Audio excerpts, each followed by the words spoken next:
Desde que Rusia invadió Ucrania en el 2022, el papel de la OTAN en esta región cobró protagonismo y comenzó a vincularse la raíz de la crisis con la expansión de la Alianza Atlántica que lleva décadas en marcha. El presidente ruso Vladimir Putin ha justificado el ataque a Ucrania con el argumento de que esa expansión a lo largo de la frontera y la zona de influencia rusa representa una creciente amenaza para la seguridad del país. Pero durante el debate de la década de 1990 sobre si Hungría, Polonia y la República Checa deberían convertirse o no en miembros de la alianza, muchos expertos militares y de política exterior argumentaron que esta expansión de la OTAN traería graves problemas con Rusia. Crearía asimismo peligro que suponía debía prevenir. Una agresión rusa en respuesta a lo que Moscú consideraría una política occidental provocadora y amenazante.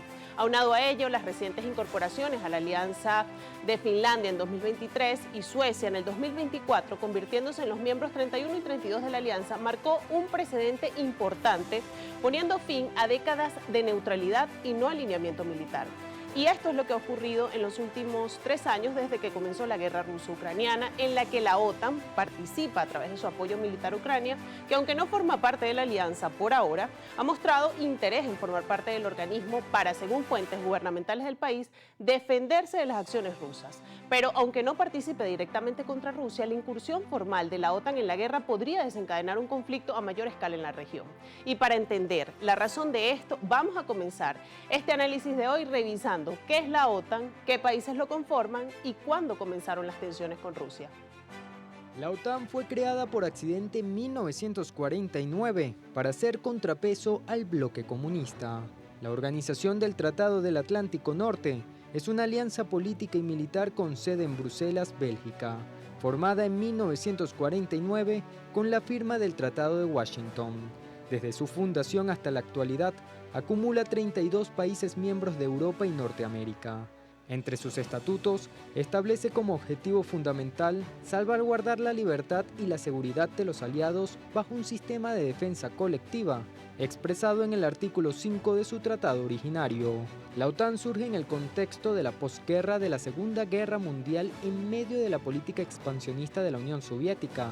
En sus primeros años, la alianza no era mucho más que una asociación política. Sin embargo, la guerra de Corea hizo que se planteara una coalición permanente con una estructura militar bajo la dirección de los comandantes de Estados Unidos. Tras su creación, el mundo quedaba dividido en 2 bloques, el comunista y el capitalista, que se disputarían la hegemonía durante toda la segunda mitad del siglo XX.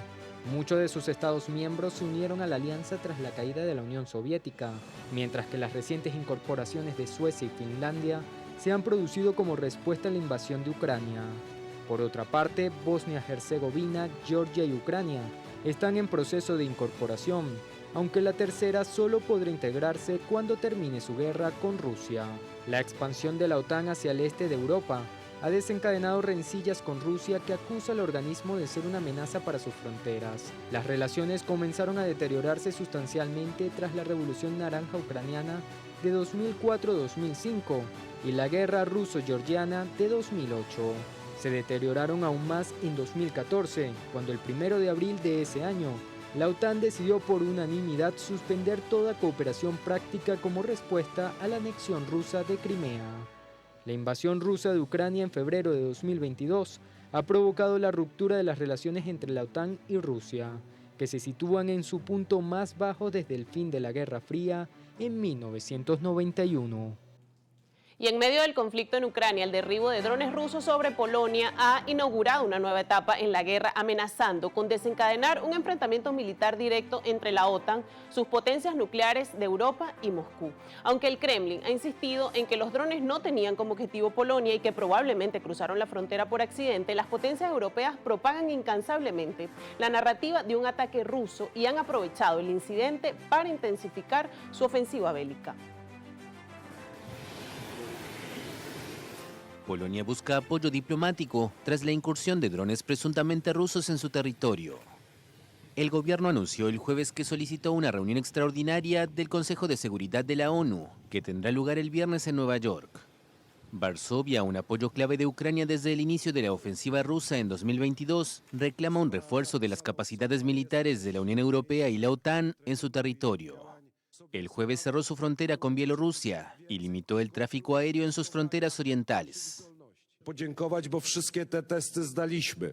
Hemos superado todas estas pruebas, tanto en el ámbito político como en lo que respecta a la colaboración con la Alianza Atlántica al completar nuestras tareas diplomáticas desde anoche, y sobre todo en el ámbito militar al demostrar nuestra capacidad para responder a la provocación rusa. Aby na rosyjską prowokację.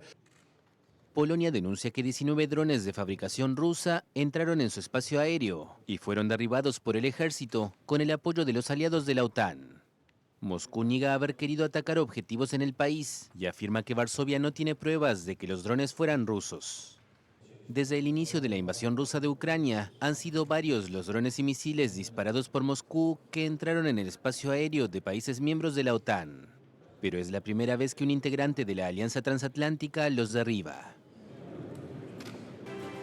Y con el avance de la guerra entre Rusia y Ucrania, los temores de que la OTAN pueda incursionar directamente y formalmente en el conflicto crecen con acciones de este tipo en la que los países de la Alianza Atlántica que pertenecen al territorio europeo pudiesen estar involucrados de forma directa y los ataques de Rusia, por supuesto, irían al territorio de estos países. Esto desata temores de que el conflicto pueda crecer de forma regional y que además el aspecto nuclear pueda tener un peso específico importante. Este será parte del análisis que haremos en esta edición de Ampliamente. Vamos a hacer una pausa y al regreso les contaremos y les explicaremos de qué va este asunto de la relación con la OTAN en la guerra en Ucrania y por qué se puede complicar la situación en el caso de que la OTAN decida entrar directamente en este conflicto. Hacemos una pausa y ya regresamos.